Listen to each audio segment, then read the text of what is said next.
and they've asked to speak to you. We're joined by family members of Hirsch Goldberg, Poland, Adrienne, Netta, Jonathan, Jonathan Deckelchain, and Itai Chain. So I'll ask Hirsch's parents to begin. My name is Rachel Goldberg. I'm Hirsch's mom. I guess should I start with what happened starting Saturday morning? I was upstairs in my house in Jerusalem. I knew that Hirsch and a friend of his were sleeping out, camping somewhere. I didn't know exactly where.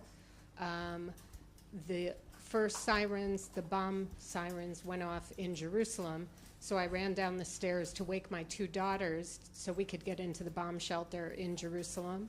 When we got out 10 minutes later with the all clear, I normally don't use my phone on the Jewish Sabbath, but it was an emergency and I needed to know where my son was. So I turned my phone on, I believe at 8:23 in the morning.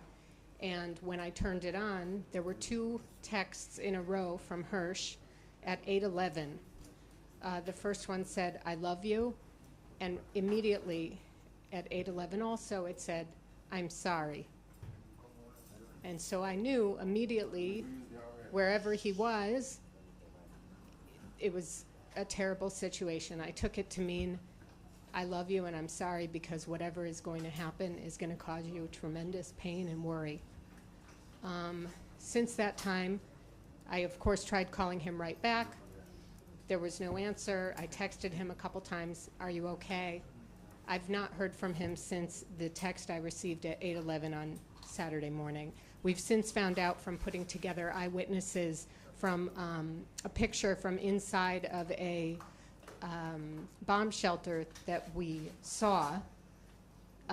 We tried to put together who was in that bomb shelter with him. We've spoken to eyewitnesses. We know that he was injured in a gun battle. I mean, they were all civilians at a music festival. They were fish in a barrel, sitting in this bomb shelter.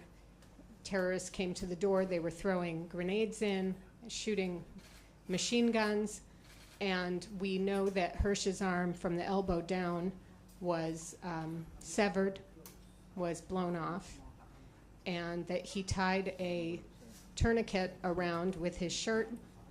And Hamas came in after the gunfire settled down and said, "Anyone who can walk, stand up and walk out."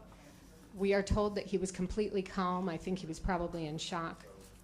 And he got up and he walked out with 5 other people, young people from the music festival, 2 young women, 3 other young men. They were put on a pickup truck and driven away by Hamas. And then the police told us one thing they knew is that the last known cell signal from his phone was on the border with Gaza. So not much to add. Hirsch was at the festival with one of his best friends, Aner Shapira. By eyewitness accounts from the people that we talked to who were in this bomb shelter, several people, independent of each other, said, "Your son and his friend Aner saved our lives, anybody who's alive," because as grenades were being thrown in, they were tossing them back out. They were trying to comfort people.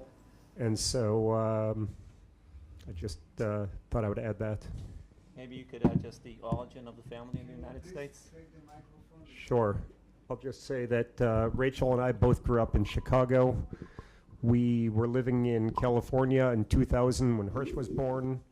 We made Aliyah to Israel as a family in the summer of 2008 when Hirsch, who's our oldest child, he was 7.5, almost 8 when we moved to Israel in the summer of 2008. We've been living in Jerusalem ever since.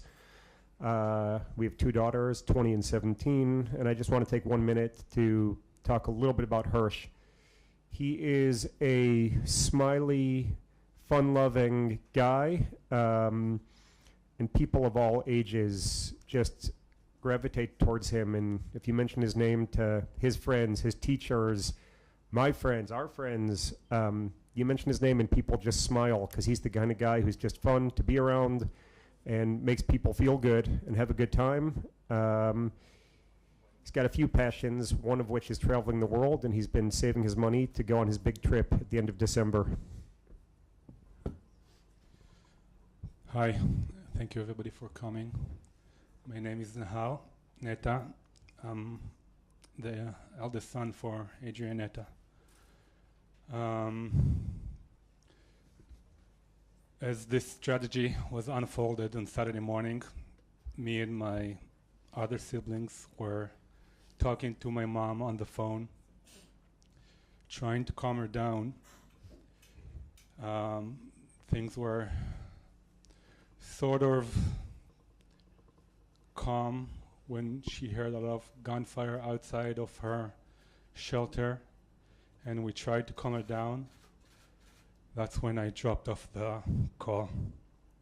And both my brother and my sister were on the call with her as the terrorist barged into her home.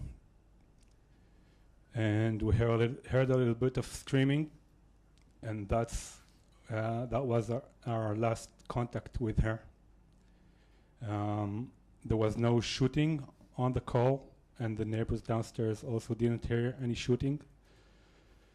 My mom used the little bit of Arabic that she picked up working as a nurse in the hospital in Soroka for 20 years to calm down the terrorist.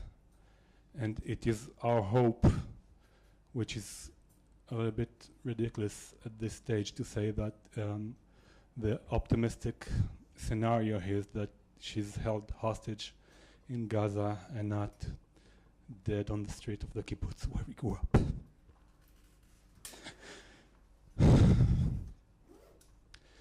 My mom is a 66-year-old lady, proud mother of me and my 3 other siblings who are in the room with me, along with 7 grandkids.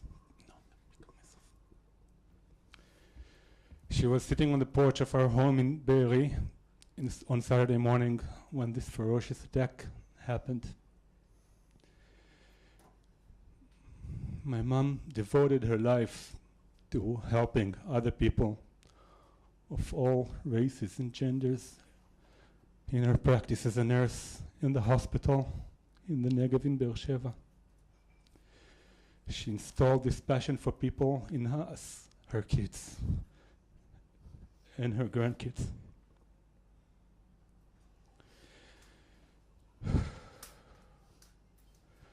As I said, our last contact with my mom was Saturday morning around 9:45 a.m. as the terrorists burst into her shelter in her home in Be'eri. There are a lot of images kind of spreading around, which I don't feel the need to talk about. I wanna bring forward the responsibility that the Israeli government has to bring back all the hostages that are kept in hostage by the Hamas terrorists. While saying this, I want also to speak about the responsibility that the US administration, President Biden, and the Secretary of State Blinken has for the lives of every US citizen that is out there. And they are responsible to bring the US citizens back home safe and sound. We expect nothing less from the US administration and from President Biden and Secretary of State Blinken. I speak in the name of myself and my family, and I wish for the quick solution for this terrible, terrible situation that all of us are in. We never imagined that this is how it will look. Thank you again for coming.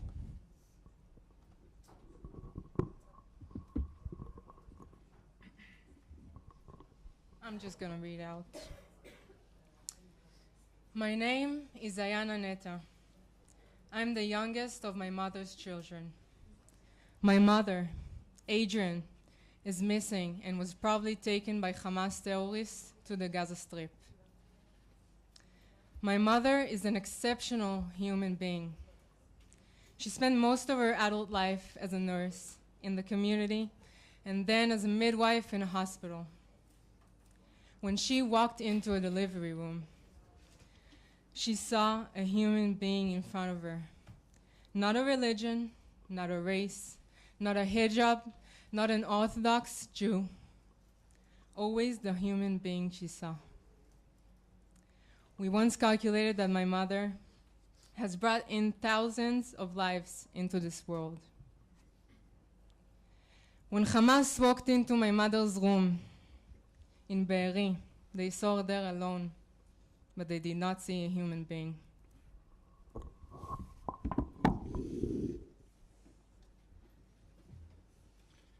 Again, thank you for coming. My name is Liubi Chen. On behalf of Itai Chen, before starting, just wanting to ask all of you here, and thank you for coming, and all of those listening to us, please do not think of us only as a headline. We're more than that. I'm here with my family, my two sisters. We grew up in New York City. We like to say we are the proud outcome of the New York public education system. Still have family out in New Jersey, Long Island. And I like to talk about family before talking about Itai. Out of some twist of fate, we became family. In addition to us, we've identified about 10 other families like us that have a US citizen missing. Okay? This family and my family is now missing. We have a missing person of our family. Within my family, I have, in addition to Itai, 2 sons. One of them, the youngest, Alon, is actually celebrating his bar mitzvah this weekend. The bar mitzvah, for those of you who do not know, is the ceremony where a young Jewish man becomes a man.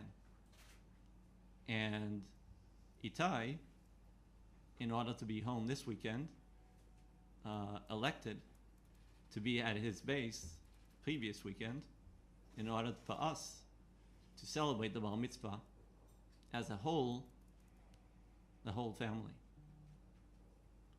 We still hope that that celebration with my sisters and my family will happen in the near future.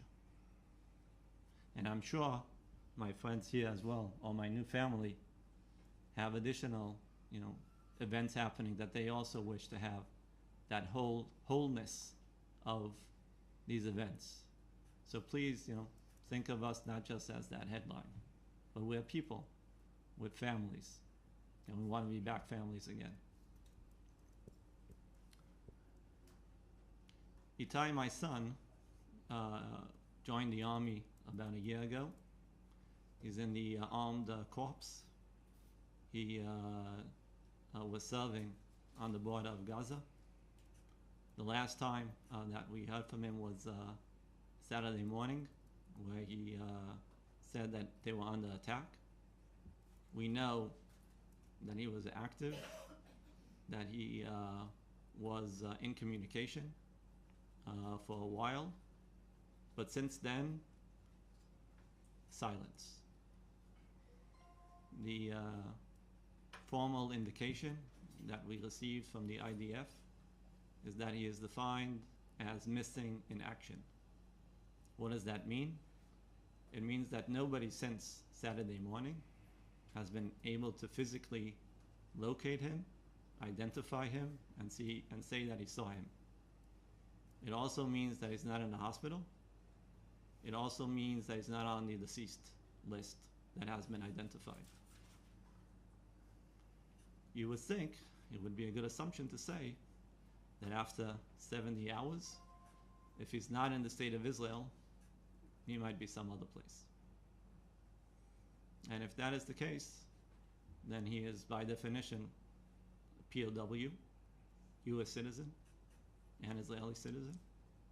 And what we are asking for his captives and for the US government as well to ask from the captives Hamas is to treat him as a POW should be treated according to international law, meaning having someone visit him, have a doctor see him, have a UN Red Cross representative see him as well. And as said before, we want to be back, we want to go back to become family. We want this to end as soon as possible. Hopefully with your help, the people here will help us amplify this message to the US government, Secretary of State, that until now have been saying all of the right things, but we do, at least I, on behalf of my family, am asking the US not to take a back seat. The US has a lot of resources at its attention. It is able to do many things that can be different than what the Israeli government could do. And we are asking on behalf of my family for President Biden, where we are sure his heart is in the right place when it comes to Israel, and Secretary of State to do what they can to make this end for us as soon as possible to become family, whole again.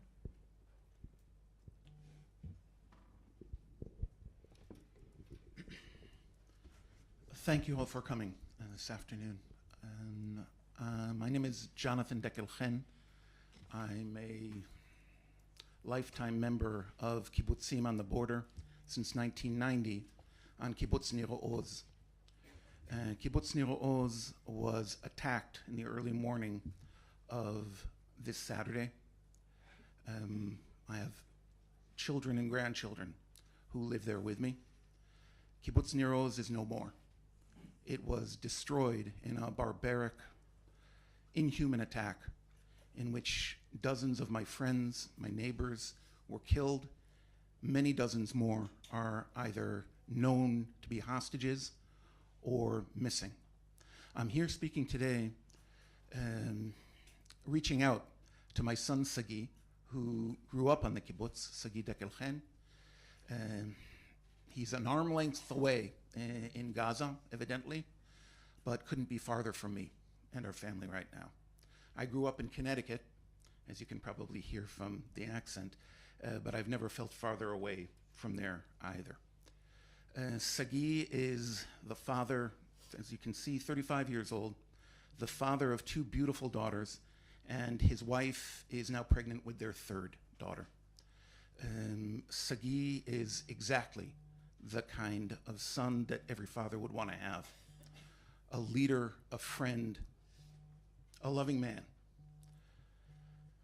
He and many other such young men on the kibbutz are now missing after having tried to repulse the attack by evidently hundreds of Hamas terrorists and looters.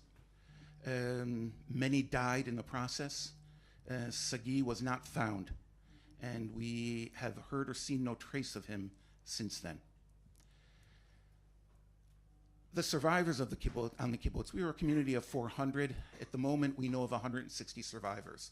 The rest have either died or are, as we said, prisoners or missing.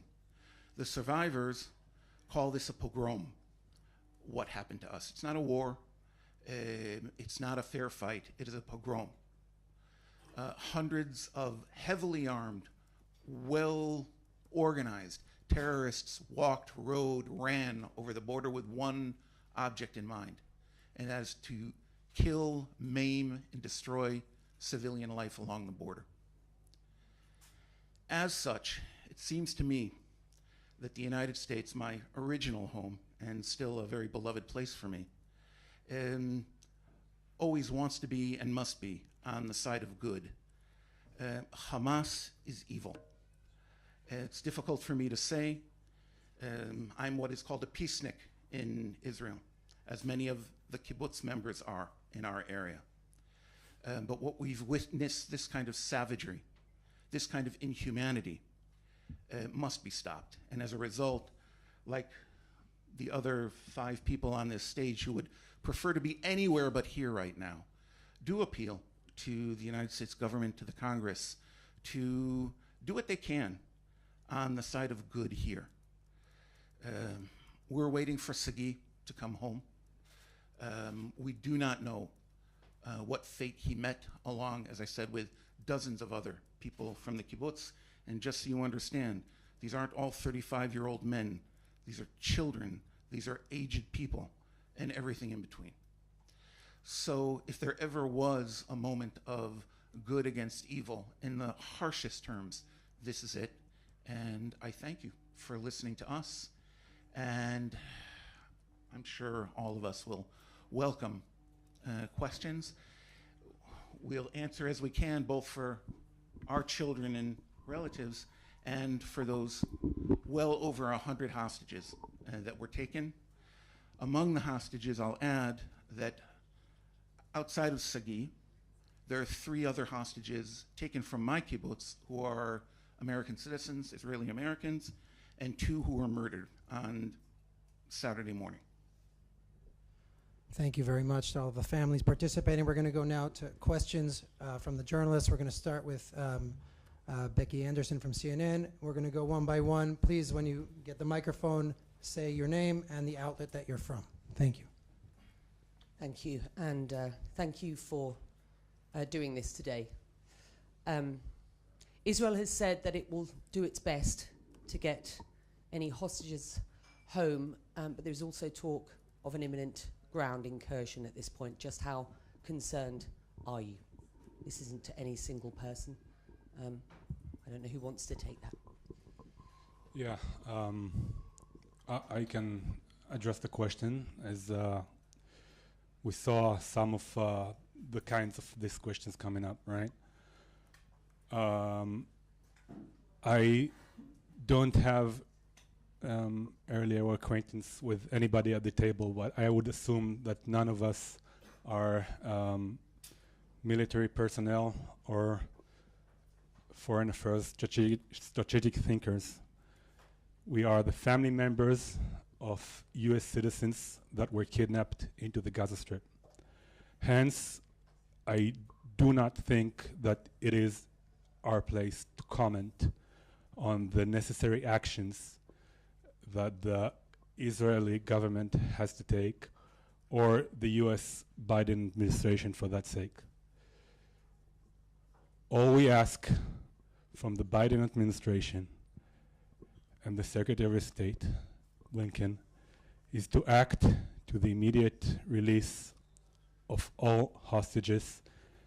And remember that the US government has direct responsibility to the lives of the US citizens that are held hostage by these terrorists. So whatever any government needs to do in order to make that happen, please make that happen. Hello, Lester Holt from NBC News in the United States. Have any of you been contacted directly by the U.S. administration or the Israeli administration in terms of what a pathway toward negotiations might look like? Thank you. So what I could say is that the side of the U.S. Embassy, we've been in contact with the State Department and the U.S. Embassy that have taken note of the details of Itai, but there's been no formal or concentrated attempt to talk to us as a group and updating us about what they are doing in this matter. I think it is a legit request from a representative from the State Department to sit with us, update us what they have been doing and what they are planning to do, and able to support us. From the Israeli government, as I said before, well, we got a indication about the status of Itai as defined as missing in action, and waiting to get additional updates.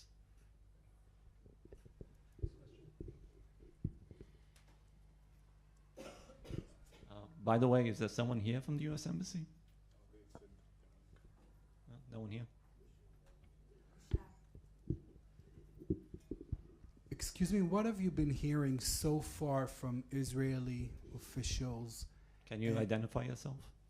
Yoav Borovich from Kan 11 in Israel. So I wanted to know, please, what have you heard so far from officials, from Israeli officials? How much information are you getting? And what's your expectation of Israel regarding the situation?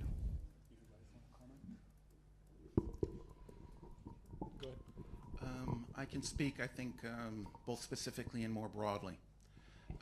Most of the good things that have happened so far in response at the civilian level, at the civil level, including work around, efforts around hostages and the missing, have been ground up, from the ground up.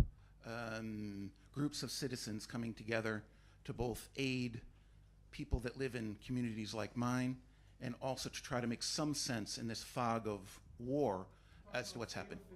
I know what you're talking about. So far, there's been little to no contact. Excuse me for interrupting. I am an American citizen, and I've been living in the U.S. for the last 5 years. As I said before, my mom was born and raised in California, but I was born and raised in a kibbutz, in Kibbutz Be'eri. I do not have American education, so I am natural Israel blunt. And I want to be blunt when answering this question and say zero communication from the Israeli government, zero communication on our side.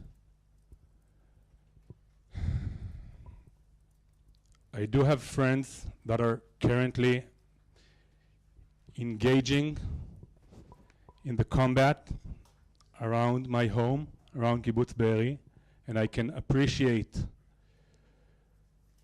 the total mayhem and mess that the combat environment is creating. But I think that after 3 days, more than 3 days now, it is more than a reasonable request to have somebody from the Israeli government or the US administration approach us with any type of information that they may have on our family members. At least a plan of what they intend to do. Okay, thank you very much to all of the families who were here today. Thank you to everybody for coming. We have two gentlemen in the back who help coordinate individual interviews for any journalists who want to speak directly and specifically with some of the families. And we should all hope and wish for better days. Thank you.